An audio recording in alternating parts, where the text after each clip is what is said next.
വയനാട് മീനങ്ങാടിയിൽ രണ്ടിടങ്ങളിൽ കടുവയുടെ ആക്രമണം.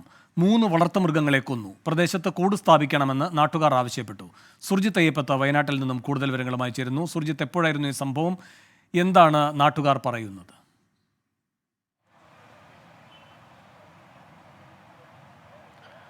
വേണു, മീനങ്ങാടി പഞ്ചായത്തിലെ രണ്ടിടങ്ങളിലാണ് കടുവ ആക്രമണം ഉണ്ടായത്. ഇന്നലെ രാത്രി 10 മണിക്കും ഇന്ന് പുലർച്ചെയുമാണ് ആക്രമണം ഉണ്ടായത്. മൈലമ്പാടി പാമ്പൻകൊല്ലി കാവുങ്ങൽ കുര്യൻ്റെ ആടിനെയും അതോടൊപ്പം തന്നെ അപ്പാട് കാഞ്ചിയുടെ 2 വയസ്സുള്ള ആടിനെയും അതിൻ്റെ കുട്ടിയെയുമാണ് കടുവ കൊന്നത്.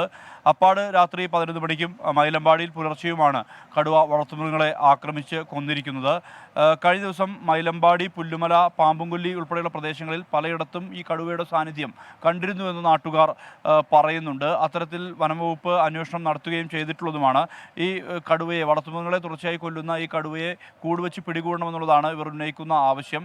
ക്യാമറ ട്രാപ്പുകൾ ഉൾപ്പെടെ സ്ഥാപിക്കാനുള്ള നീക്കമാണ് വനംവകുപ്പ് നടത്തുന്നത്. മേഖലയിൽ വനംവകുപ്പ് ഉദ്യോഗസ്ഥരെത്തി ഉടൻ തന്നെ പരിശോധന എല്ലാം തന്നെ ആരംഭിച്ചിട്ടുണ്ട്. പക്ഷേ ഈ കടുവയുടെ സാന്നിധ്യം വലിയ തരത്തിലുള്ളൊരു ആശങ്ക സൃഷ്ടിച്ചിരിക്കുകയാണ്. നേരത്തെ ചൂരിമല, അതിനടുത്തുള്ള ചൂരിമല ഉൾപ്പെടെയുള്ള പ്രദേശങ്ങളിൽ കടുവയെ കണ്ടതായി റിപ്പോർട്ടുകളുണ്ടായിരുന്നു. ചൂരിമലയിൽ കഴിഞ്ഞ ദിവസം ഒരു മാനിന്റെ ജഡം കണ്ടെത്തിയിരുന്നു. കടുവ തന്നെയാണ് കൊന്നതെന്നാണ് നാട്ടുകാർ പറയുന്നത്. ഇത്തരത്തിൽ വീണ്ടും ഒരു ഇടവേളയ്ക്ക് ശേഷം ഇത്തരത്തിൽ കടുവകൾ ഇറങ്ങുന്നത് വലിയ തരത്തിലുള്ള ആശങ്ക വയനാടിൻ്റെ വിവിധ മേഖലകളിൽ സൃഷ്ടിക്കപ്പെടുന്നുണ്ട്.